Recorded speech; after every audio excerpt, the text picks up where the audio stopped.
Welcome to Your Future in Sales and Marketing, a podcast that helps you make great career decisions to get the most out of your career journey. We'll introduce you to the AXR network of established senior leaders and a handpicked group of future aspiring leaders who have it all in front of them. You'll learn what it's like in the top job and how to get there. Your hosts from AXR's specialist sales and marketing recruitment team will also land bonus episodes for you on how to work with recruiters, write a resume, and smash an interview, as well as our very popular market updates. It's the podcast that has it all. You can't get this career advice anywhere else.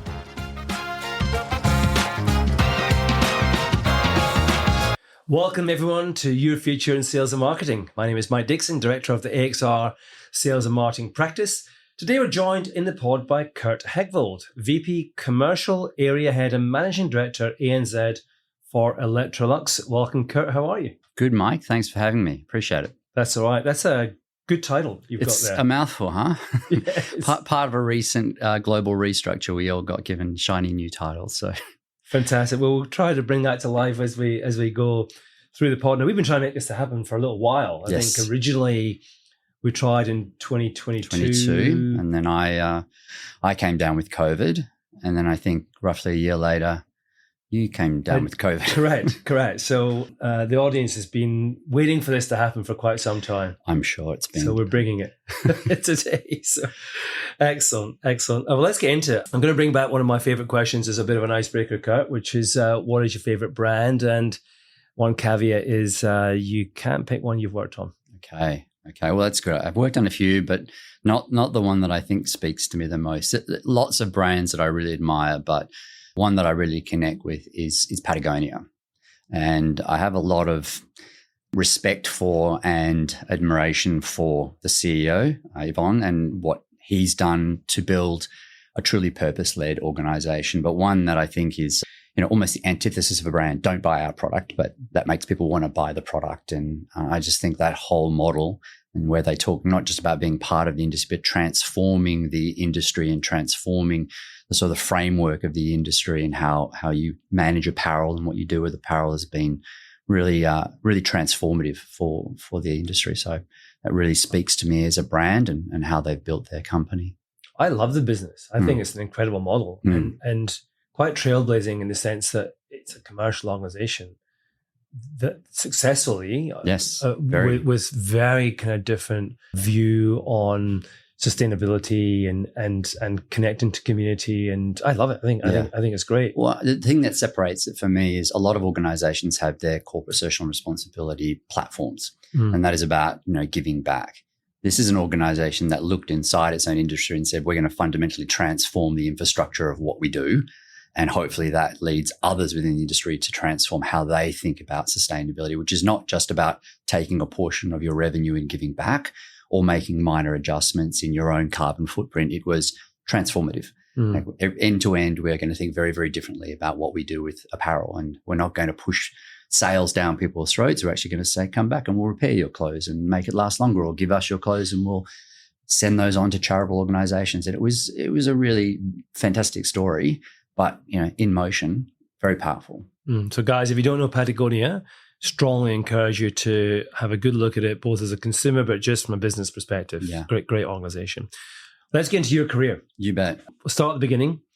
Always curious as to how the early stages start. Now, you did a psychology degree. I did. And then found your way into FMCG with Unilever.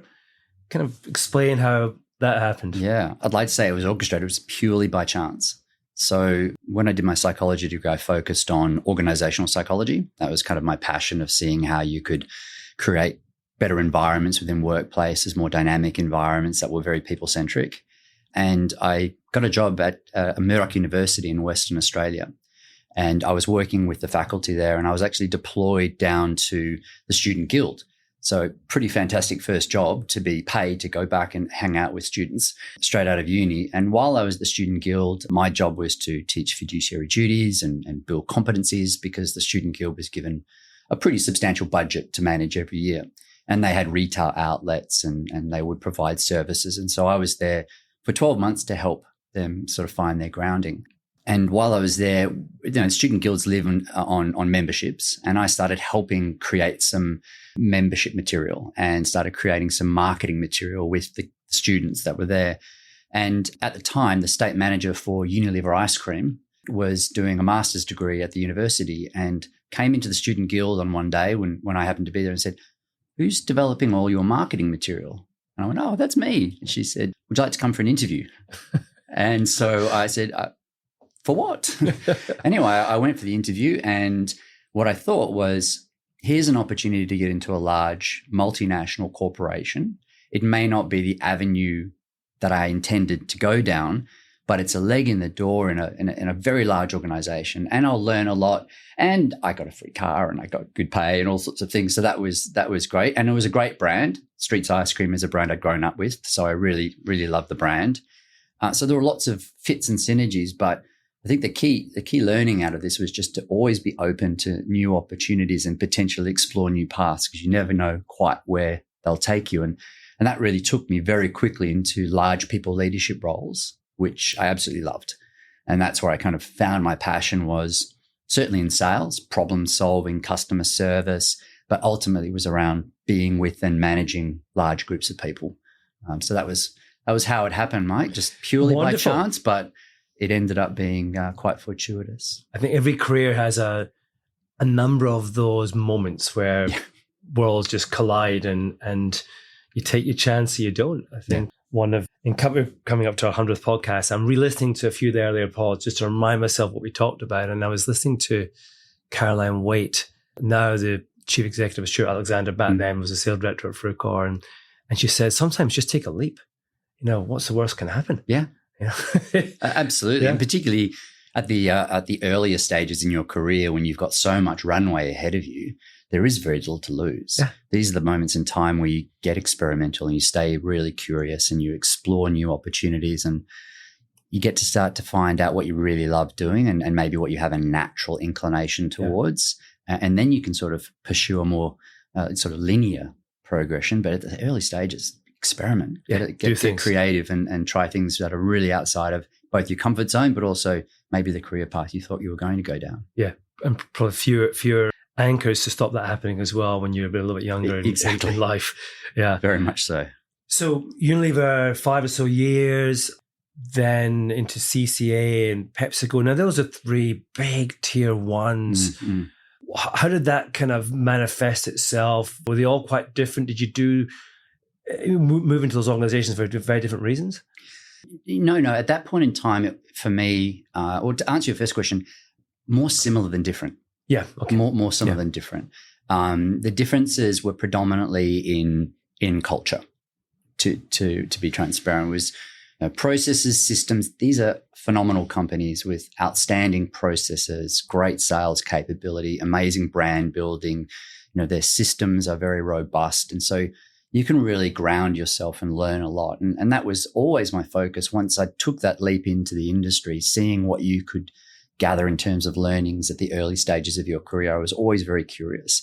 So it was never a planned move. I was always approached, which is very flattering at that point in time in your career, but always approached to take on new opportunities. And where I saw cultural fit, opportunity for new experience and development, I would always dive in and seek that out. But those organizations, what you can learn, the vast span of roles that exist, the opportunities that are apparent to go not just linear, but horizontally, a full matrix opportunity. There's lots and lots you can gather from those organizations because of their scale, complexity, and what you can take away and learn from them. So it was never a sort of a concentrated effort to stay within those sort of blue chip FMCGs. It was just opportunities that came about along the way. Yeah. And there's always a little backstory to it as well. I think when I left Coca Cola to move to PepsiCo, it's because I'd met my now wife at Coca Cola, and we were basically sitting side by side at desks working on the same P&C accounts, and life was getting crowded. So I got tapped on the shoulder, and to be honest, my wife got tapped on the shoulder by PepsiCo, and she said, "Well, I'm not moving, but talk to my husband." And That's how I ended up over there. That is funny. Yeah. That's a great referral, isn't it? Yeah. Solid. Yeah, he's a good guy. I know him well. Yeah, exactly. It's not quite as good as me, but he'll do. That was kind of the gist of it, but it paid off in the end. That's fantastic. I love the whole concept of experience gathering, because that's what it's all about. Yeah. If don't move because it's just a better title or a bit more money. If it needs to be a different experience, that you're going to create something new for you that broadens your platform for future development. Yeah, 100%. Yeah, great. And you had kind of nearly 10 years with PepsiCo. Yes. Different channels. You're in category. You're in shopper. And you reached one of the biggest sales leadership roles there. I think you were running Woolies, running grocery in the end. Yeah. So the full grocery role. I think that's the role that Dan Crabtree has today, from memory. Yes. Yeah, showing my recruiter instincts there. Nice. How did you navigate your way through a business like PepsiCo, ensuring that you were gathering those experiences and new challenges continually? Yeah, well, I mean, again, fortunate that it was such a scaled organization, so those opportunities are available. And I think you'll hear this from most people, is that maintaining a high degree of curiosity, building really strong rapport across the organization, and demonstrating your propensity to be a problem solver, really bringing that growth mindset to everything you do. And I threw myself into extracurricular projects and cross-functional experiences and really tried to find ways of demonstrating, my competencies and my willingness to be part of the broader organization. And that's not just in sort of core functional or project work. That was in the culture development and over and above just the base business. How do you demonstrate living the company's values and being part of the culture? And I think when leadership starts to see your investment into multi facets of the company, your value and your stock rises really quickly in their eyes, and you suddenly become desired from multiple parts of the business, which means when opportunities come up, you've got built-in endorsements and you can move quite freely. And it's not just one person that you're close to in the organization saying you should take this individual into a role. It's multiple people. And I remember from one of your podcasts not so long ago, Lexi Hawley, who I work with, in fact, when she came out of the beverages business into the snacks business, that she came into a role in my team. Talk about a passionate and very effective collaborator and someone who could build networks. And look at where she is today. And having moved out of finance into sales, moved internationally, back domestically, Lex has got there because she's really excellent at building relationships and rapport and showing her value right across the organization. So I think for me, it was always being open to any opportunity that was made available to me, but also working very hard to ensure that those people that might be able to give me that opportunity had an understanding of my worth, my contribution, what I could do as a value contributor and a problem solver. And I've always made that really an important part of my career development, and what I give back in any job is, how can I create value? How can I be a problem solver? How can I be really useful to my team, to my organization, to my leadership?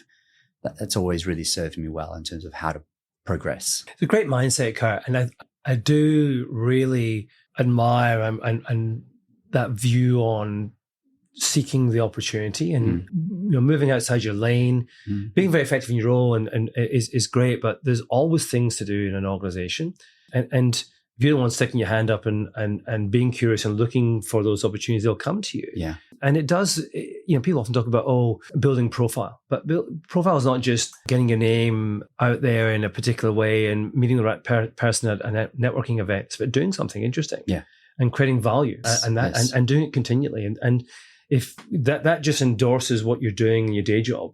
So, and great lessons. Yeah. Great lessons there. I probably can't stress enough how important it is to get that broad grounding. And the number of times in my current role or more recent previous roles, I look back and think how valuable that experience was for me today. And that cross-functional career pathway has allowed me to have much more meaningful conversations with a broader set of functional leaders today, where they trust in your experience, and you haven't gone linear through one particular part of an organization, but you have breadth, and you can speak with real conviction, confidence, and authenticity, and you can go at speed because you've got that experience. So whenever you can at those early stages, just absorb as many different experiences as you can, because you'll be sitting back one day running a much larger organization, thanking yourself for having done that. It's real. It's experiential banking, not just because it creates opportunity for you in the moment,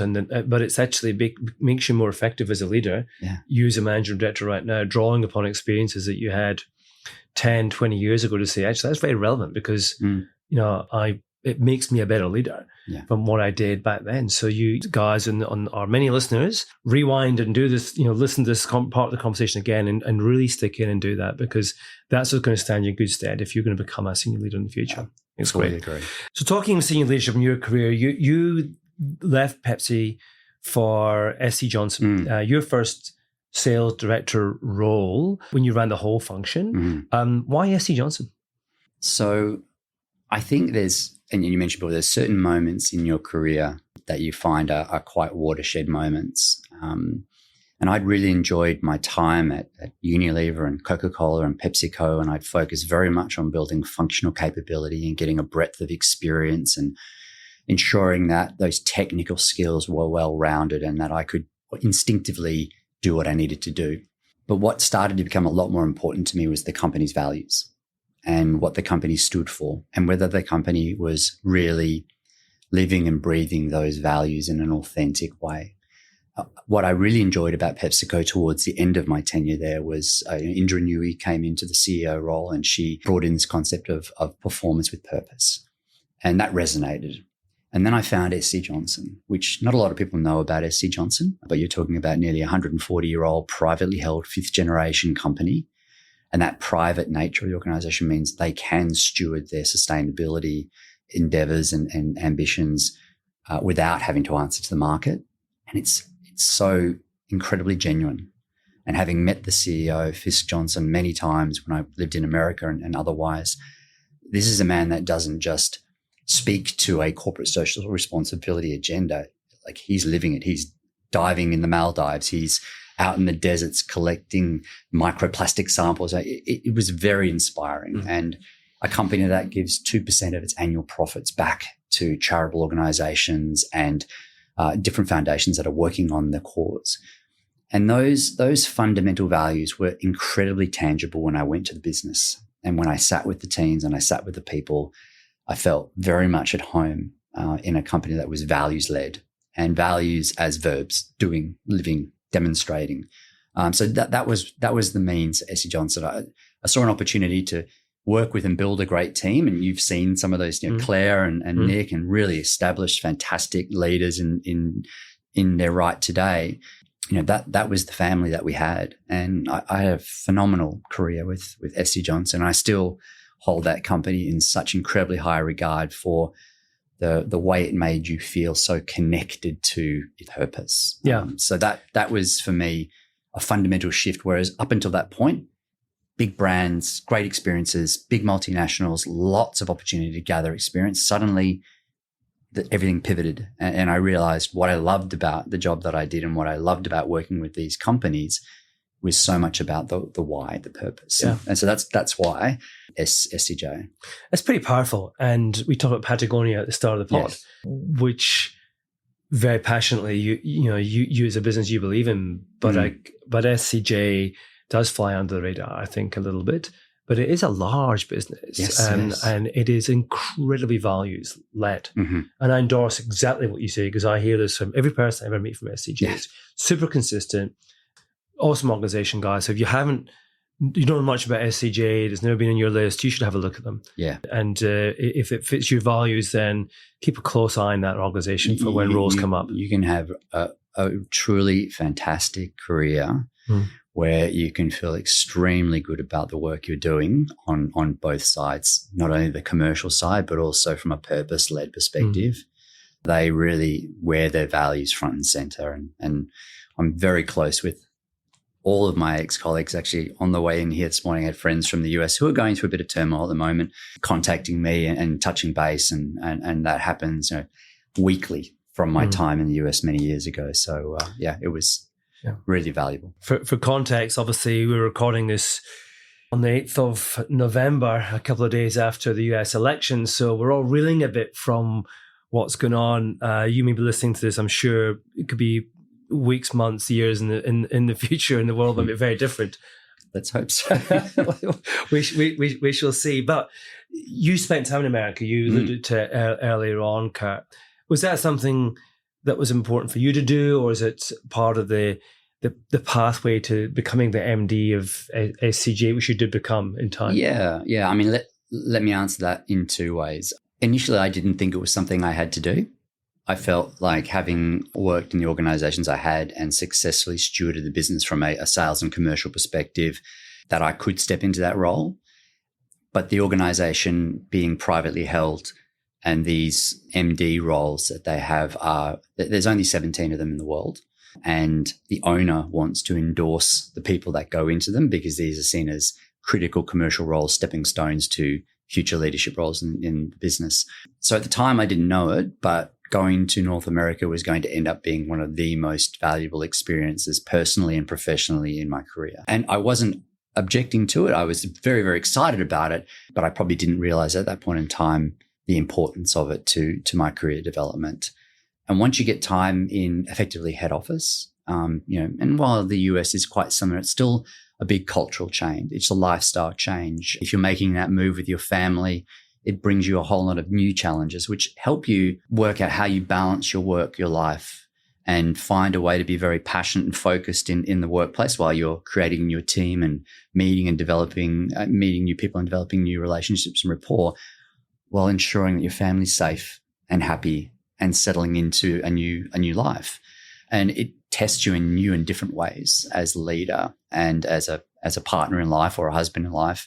It really it gives you a whole new perspective on what it's like to be part of a large organization and make one of these critical moves. And again, as part of a healthy career, an international rotation is incredibly valuable, because it does teach you how not only to build your functional competencies, but how to adapt culturally, how to rapidly build relationships, trust and rapport, how to build new networks. But also outside of that, it teaches you personal resilience and endurance and stamina and all those sorts of things. So it becomes a really valuable addition to your leadership journey, because it tests you, on both sides of your life balance. For me, getting to the US, building the relationships, meeting all the key stakeholders in the business. At that time, I was just loving every minute of it and loving being in Chicago, where our offices were.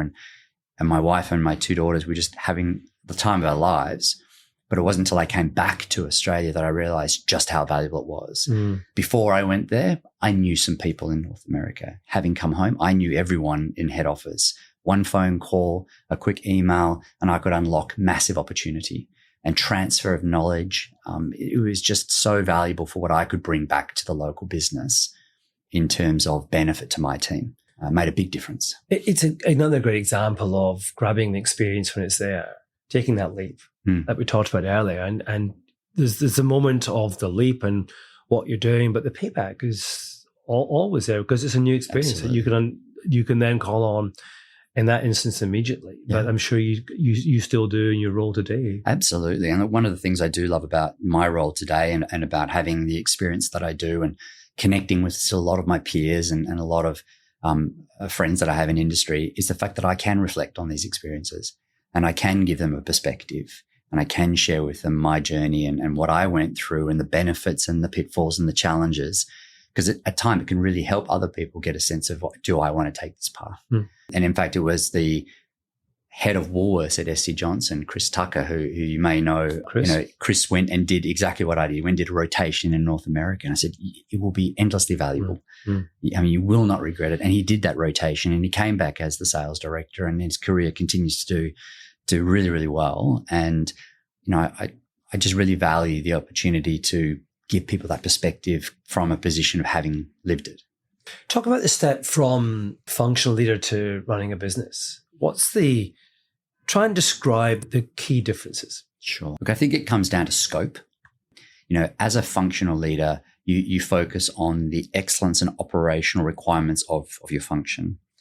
As a broad business leader, your scope obviously expands rapidly, and you think about the collective of those functions and the balance of what is going to be of benefit to the business. And you sort of look at the integration of those. Your job is really to take each function's core priorities and outputs and synthesize those. So in that regard, it becomes quite different. You move into a different level of decision making. Your decisions affect multiple functions rather than more one function.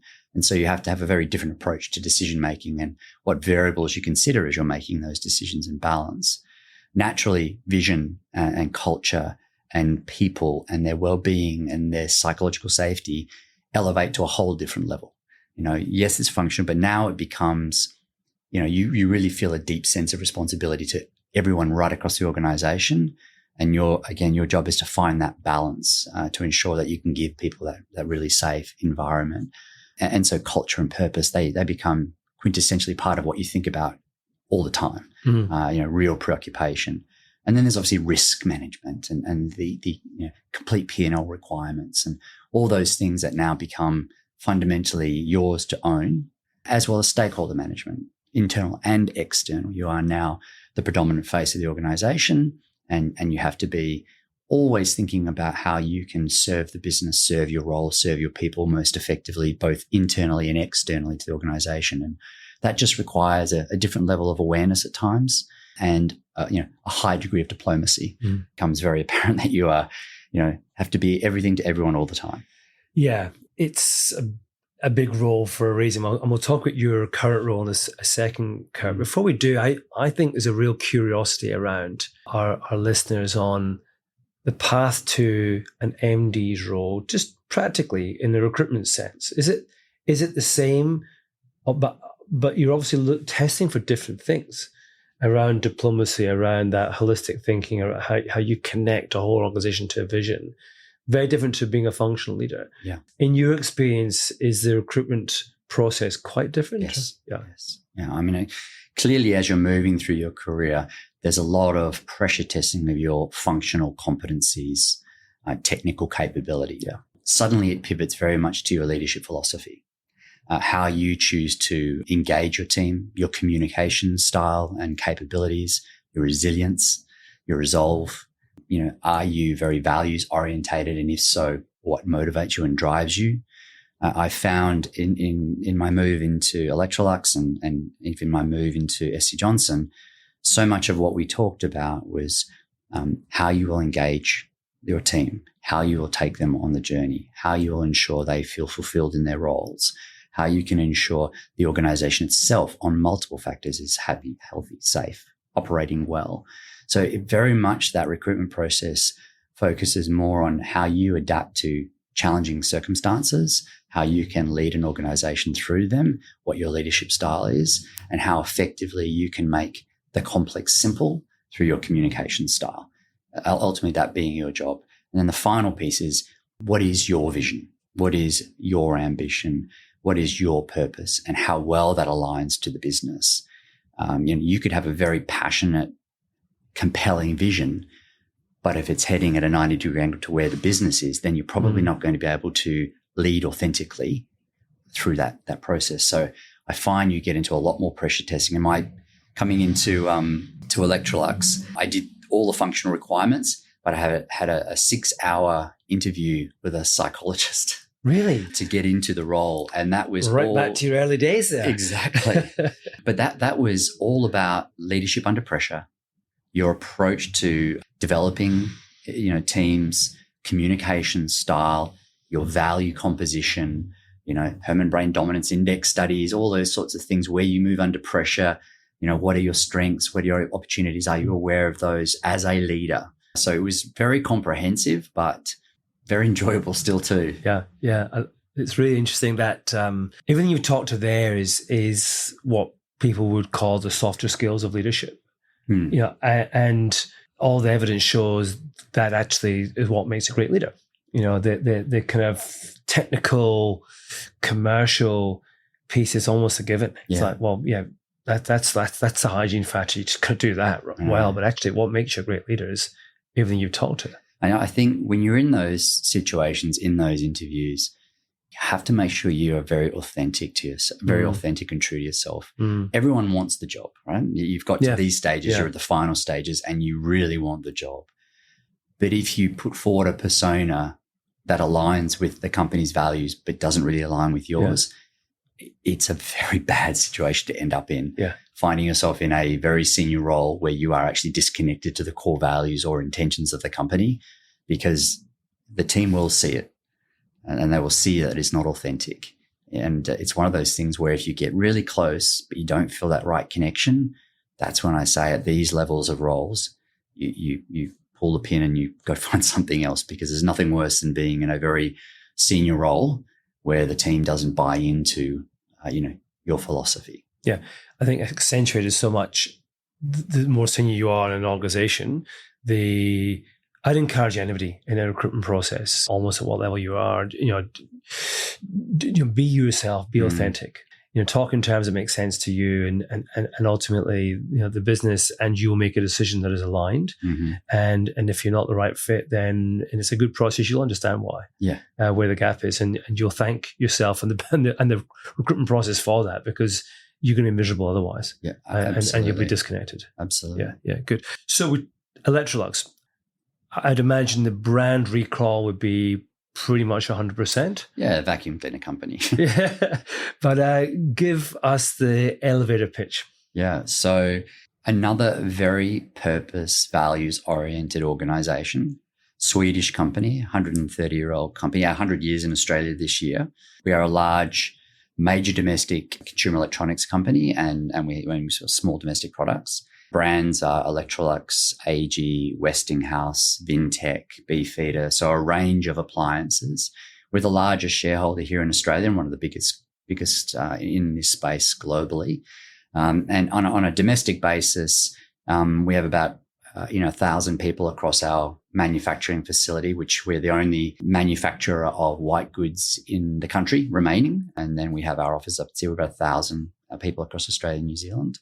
Very, very, as I said, very, very values-oriented organization within a very competitive environment, being consumer electronics, with major competitors like Samsung and LG and Haier and Bosch and Fisher and Paykel are kind of that's the world we operate in. With our big retailers like Harvey Norman and the Good Guys, etc. Yeah, it's big business. Yeah, and what's an FMCG guy like you working at Electrolux?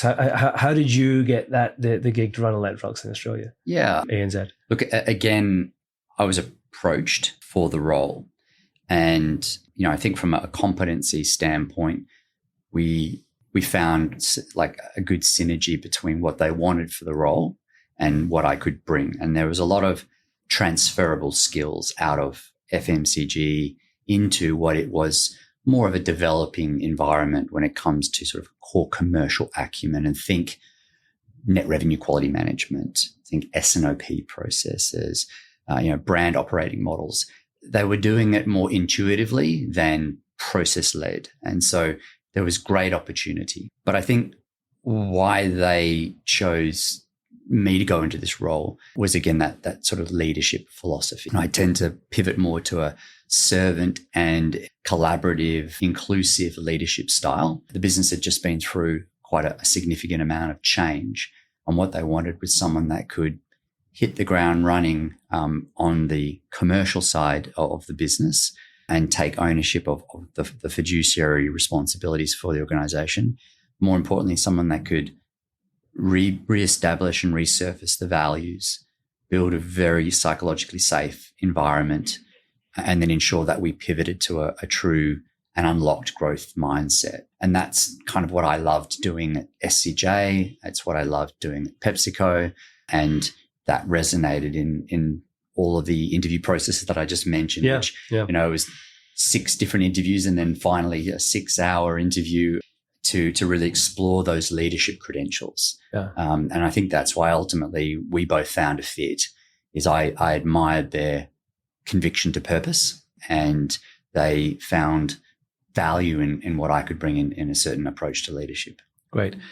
As an organization, as a recruitment business, AXR, we've historically been very FMCG, CPG focused, Kurt. We're broadening out into other categories in the consumer space now. A lot of our listeners have probably come on that journey with us from FMCG, or might look at a business like Electrolux and say, well, what's it like? Is it similar? Is it different? In what way? Very similar. structure-wise and what we focus on in terms of our fundamentals as a business. The industry itself is not quite as fast and dynamic as you'd expect. I mean, the products have very long purchase cycles, big and bulky goods. It's a smaller industry in terms of the market that we serve. But people from FMCG coming in have found very differing success. If you can come into the industry and recognize that what you're actually here to do is bring a lot of the knowledge that you've already built, apply that to the organization and help the organization move forward, you'll find success. If you're expecting to jump into one of these roles, such as a sales role, and it mirror almost identically what you would do at a PepsiCo on a Woolworths account, that's not what it's going to be. And that's because the industry itself is still dominated by very entrepreneurial, often privately held businesses. So many who live in Sydney might know Bingley. Lionel runs and owns that business. Second generation took over from his dad and he runs the business. It's his. And his 4 children work in the business. Terry Smart, who runs The Good Guys. Terry's helped found that business from the very ground up and is now the CEO of that business. You've got Katie Page, who runs Harvey Norman with Jerry. They founded that business from its beginnings. And the same in Western Australia and in South Australia and in Melbourne. It's still very family owned, and therefore relationships are very important. You need to spend a lot of time building trust. It's less transactional because they really value those relationships. And so if you find yourself in a position where you want to bring really strong skill sets and help a business move forward, and you have a propensity towards building really outstanding customer relationships and adding value to those, you're going to find yourself in a really exciting environment that is ripe for growth and on the verge of really expanding and exploding in terms of supply chain opportunities and different constructs around S&OP competencies and what that can do to drive efficiencies in the industry. It's a really exciting time. And I have in my business today people from FMCG. So running a $500 million Harvey Norman business is Danny Morrison, who came from SCJ, and got lots of other examples like that, some from SCJ. I won't talk about that too much in case Claire Smith's listening. Probably is. She probably is. But I have people from many industries. And one of the things I found when I came in is that almost everyone in the business was from the industry. And I found that created a lack of diversity. So one of my ambitions was to find a way to expand the talent pool, reach outside of our industry or on the fringes of our industry, and bring very different thinking in. So we could start to cross-pollinate ways of working and thinking and expand our skill sets and expand our view of what could be possible. Obviously, coming into Electrolux, this is a heavily tenured business. In my first year, we had 5 people that retired on 50 years service. Wow. On my leadership team, between 3 people, there was 110 years of experience. Extraordinary. So it's one of those businesses that people loved, and it's loved by the industry, and people stay. But what it does over time is unfortunately allows incumbency to roll into the business. And people were starting to think in a very sort of siloed way about what we could or couldn't do as an organization. And the business was becoming stuck. And so one of my opportunities was to start looking at where could I get differentiated viewpoints and new talent to come to the organization and give us a broader perspective of what we could achieve. And is the industry thinking the same way, Kurt? So if you're a NAM and FMCG and you're thinking, I wouldn't mind a very different experience to broaden my horizons. And I like what I hear in terms of what Kurt's saying on Electrolux, but you may or may not have a role for them. So would you encourage that person to look more broadly at the whole consumer electronics appliance industry? Yeah. I mean, there are some real idiosyncrasies. It depends which kind of organization you want to work for. You will find very different ways of working and values in our industry, whether you're working for a Chinese business, a Korean business, a European business. And I would caution people to do their due diligence and make sure they feel comfortable, because they're just different paces of working and different ways of working. Our customer base is extremely open to collaborating and finding new ways of working. And the partnerships are incredible. What they're willing to share and and work with you on and partner with you on, it's very rich and it's on a very intimate level. So what I found in the industry coming in is they are hungry for change. They recognize the need to evolve within the industry. They look to other industries, including FMCG or other CPG environments, and they see incredible efficiencies in supply chain. So how do we do that? Or ways of driving efficiencies in spend and avoiding that huge bucket of wasted investment that's out there in trade spending. Eager to learn, how do we become more efficient and dynamic, and how do we do that well? I mean, when I first came to Electrolux, there was no S&OP process. So simple fundamentals like that, and then how you partner with your retailers in that space. So I think there is an enormous lot of transferable skill set into an environment where the leaders, both on the retail and the supplier side, are very, very hungry for change and knowledge advancement and to build greater competency in the industry. And they are also very open to you leading and leading an agenda. Good example is there's a desire to have a stronger focus on sustainability, but no one in the industry really had a pathway to it. I presented 2 or 3 times to large organizations like Harvey Norman, to the Good Guys, to what's called NATA, which is the collective of independents, almost like the Metcash of the appliances environment, about an ambition to bring retailers and suppliers together to find ways of solving large industry-related issues on product and packaging stewardship. And that led to the development of the Coalition for Sustainable Solutions, which is now represented by all the major retailers, all the major suppliers. It's a board that I've developed, and we all sit on this board and we have regular conversations around what we could do to improve sustainability in the industry. And we work with government and we work with regulators.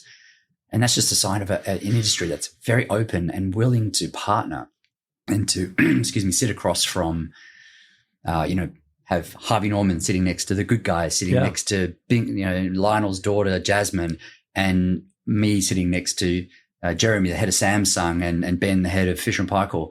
And we're all having conversations around what we could do collectively to improve industry in the eyes of sustainability. That's a pretty impressive thing for an industry to do, to come together like that and do that within the space of 18 months. Great. So that's what I love, is that people are really passionate and willing to get involved. Yeah. And there isn't this, there is a willingness to get involved, and there isn't this sort of competitive animosity. And when we need to come together and do this for our industry, we'll all get together and do it. And that I think is really impressive. Awesome. I want to finish on a couple of practical questions in terms of career advice. So again, imagine people listening to this are thinking, this is interesting. I like the sound of it.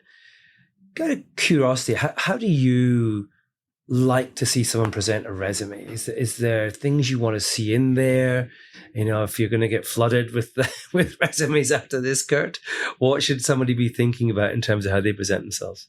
Look, it's a process. I like a short CV. Yeah. I like a CV that opens with a little bit of personal context, paragraphs, but just a little bit about you as an individual, what you're passionate about, what motivates you, and why this opportunity is relevant. And then when it comes to your experiences, I think it's really important to capture where you've created value. So you see a lot of CVs and there's 15 bullet points and 27% on this and 30% on that and 24% on that. And I always look at that with a degree of skepticism.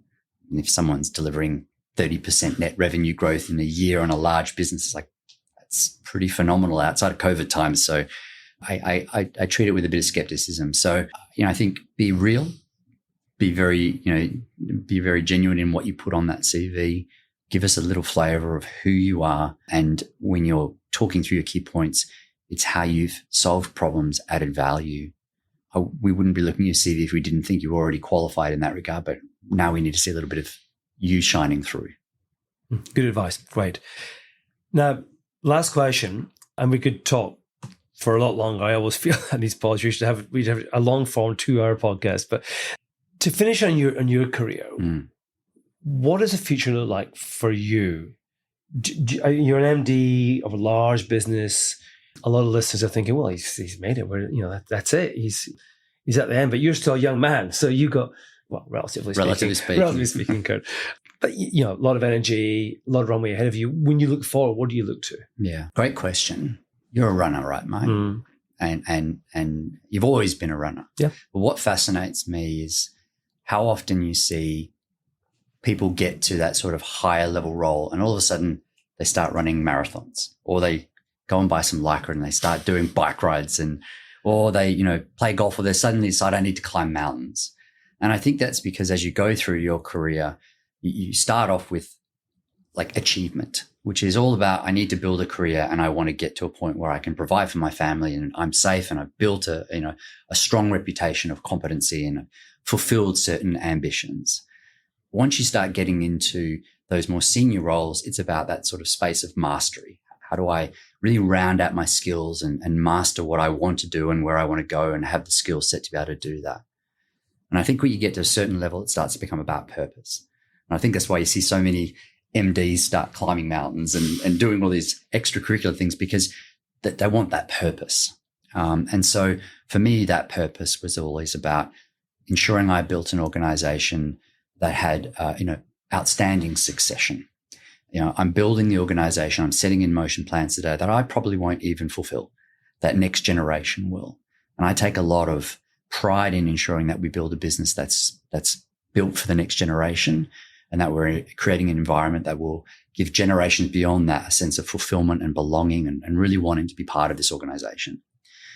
For me, however, you know, you don't ever say this, you're not at the tail end of your career, but what I may be at is reaching a point in time where the more conventional approach to being an MD, you start thinking about that a lot. I've got young children. They're entering into the final stages of their schooling, and that becomes more important to me than probably any, as does my family and my family's well-being. So you start to weigh up the benefit of overseas or domestic opportunities. So you then branch out and you think, well, where will I get some very different experiences? And then you start looking at publicly listed ASX. That's really going to test you. You know, that's a rigorous environment. That's a challenging environment, locally based. When you're reporting back to the market, when you're dealing with, very demanding boards, it teaches you new things about yourself and stretches your leadership and puts you in a position where not only are you leading the organization, but you're managing up a lot too. So that becomes an exciting proposition. And I've had a few discussions in that space with opportunities that have come up, and that or private equity, and looked at whether they're right or not right. And there will be a right one at a point in time, because my role has a finite point in time, and I'm not necessarily sure I want to take another overseas journey. Never say never, but my priority is the education of my daughters at the moment, and they're really happy right now. My family moved around a lot when I was growing up, and what that gave me was great life insights and experience. But I never sort of had that sort of long range foundational friendships that you build through school, because I jumped around. And I saw friends that had been friends from the age of 8 years old, and they'd been through school together, and they had these great bonds, and they were lifelong friends and really close. And I want that for my daughters. So that's now framing what I do. But what I am focusing a lot on is where I can add value. And so that's why chairing the board of Cophos is really something I'm passionate about, and it's giving me, board experience at a very basic level, for a non-for-profit. That's next as well, is starting to work out where could I add value to organizations that share my values, where my experiences may be transferable, and I can help those organizations to establish themselves. Maybe smaller organizations breaking through where my background and experiences could help them, particularly if I'm passionate about what they're doing. Yeah. And that would be definitely part of my next steps is as I transition out of this leadership role, where can I add more value? Fantastic, Kurt. Thank you so much. I love the fact we had several common threads to that conversation, but the purpose and values one I think is so important. That's where, to me, the connection happens and the energy comes from if you have that. And I love, in the business we built at AXR, we're very purpose-led. It's about how do we enable people to make great career decisions, understand their whole career journey. Yes, we're a recruitment company, but we want to create value. Yeah. And this conversation's gone a long way in helping that. Yeah. So thank you for supporting us in delivering that, and super interesting conversation. Yeah, thanks, Mike. It was a pleasure. You're most welcome. Listeners, we're about to hit our 100th podcast, as I mentioned earlier, so watch out for that coming very soon. There's a twist with me in the hot seat. Trish Pagora, managing director of one of my favorite businesses, Muti, is hosting, interviewing me. Even better, we're doing it live with an audience made up from the guests from pods 1 to 99. Kurt, you will be there, I believe, in the audience at the Campari office in North Sydney. So I can't wait for that to happen. From me, Mike Dickson, thank you all for listening. Kurt, thanks again once more. And we'll be back soon with Pod 100 and then into 2025 with even more great leaders and insights to help your future in sales and marketing. Thanks, Mike. We hope you enjoyed today's podcast from AXR Recruitment and Search. We're passionate about helping you get the most out of your sales and marketing career. Keep listening as we bring you more career insights and advice from Australia's inspiring sales and marketing leaders. See you next time on Your Future in Sales and Marketing.